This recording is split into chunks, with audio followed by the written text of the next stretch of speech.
What's up, you guys? Keith DeMello here. Welcome back to my channel. In today's video, we're going to talk about the costs as well as the advantages of being a multi-engine instrument-rated pilot in Canada. Stay tuned.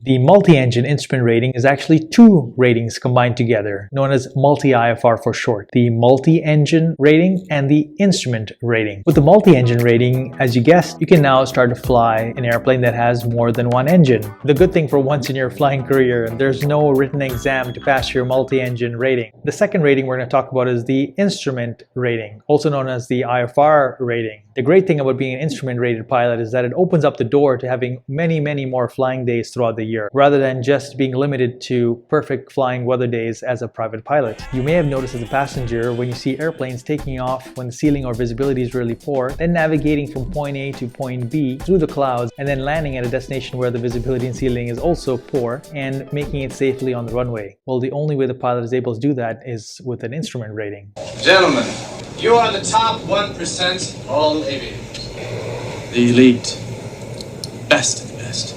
Unlike a private pilot's license, we're actually taught to look outside the window for navigation. You're looking for certain towns, railways, lakes, anything that can help you navigate. An instrument-rated pilot is actually looking down at the flight instruments. Even if you have no plans to join an airline and just fly for fun, I highly recommend getting an instrument rating, as it provides an extra layer of confidence in case you inadvertently enter a cloud situation. Many celebrities, unfortunately, have found themselves into a lot of trouble. They've made a lot of money, they've bought airplanes, gotten their private pilot's license, and as they're flying, they inadvertently push themselves into clouds, and now they have no idea where up and where's down. And if that cloud layer, as they're trying to escape the cloud, reaches very low to the ground, oftentimes they end up killing themselves. It's important to give yourself that extra bit of confidence by having extra instrument flight training with an instructor, or you can go all the way and get your instrument rating. Now let's talk about some of the things that you need to be aware of if you do have your instrument rating and you're flying a small airplane such as a Cessna into a cloud situation. You also have to ensure that your airplane has anti-icing capability. If you're flying to a place like Canada during the winter, the clouds are actually filled with super cooled water droplets.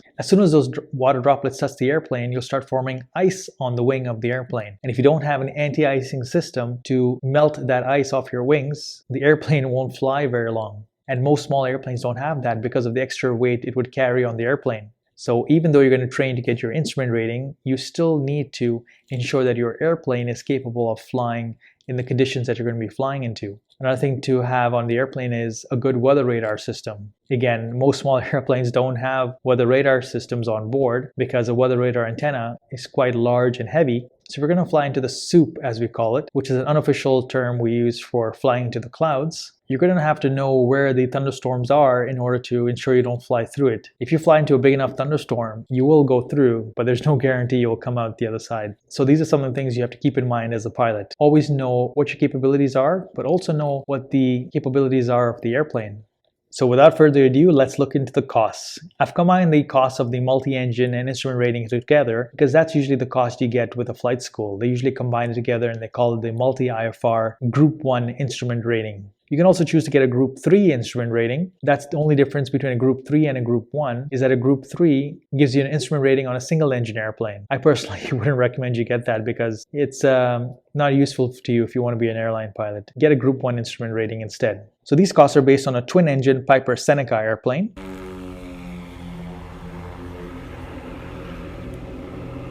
The total cost for dual and solo is $11,500. The cost for the briefing is $600. The cost for the simulator to train is $1,200. The cost for the flight test is $1,200 in order to pass your in-flight test. And the cost for the books is $300. So that brings the total cost to $14,800, including taxes. Okay, so now that we've covered the costs, let's look at the requirements to become an instrument-rated pilot in Canada. First requirement is that you need 100 hours of dual cross-country in instrument conditions with a flight instructor. The flight instructor is basically your safety pilot. They just sit there in the right-hand seat and they help you if you need any assistance. You'll also have to pass a written exam, which you'll have to obtain 70% pass mark, as well as an in-flight test with a pilot examiner. You will need 50 hours of cross-country time solo. You also need 40 hours of instrument training. These are combined hours that you've gained from your private pilot license and your commercial pilot's license, as well as any time you've done in a flight simulator. Well guys, in summary, you now know the advantages of being a multi-engine instrument-rated pilot.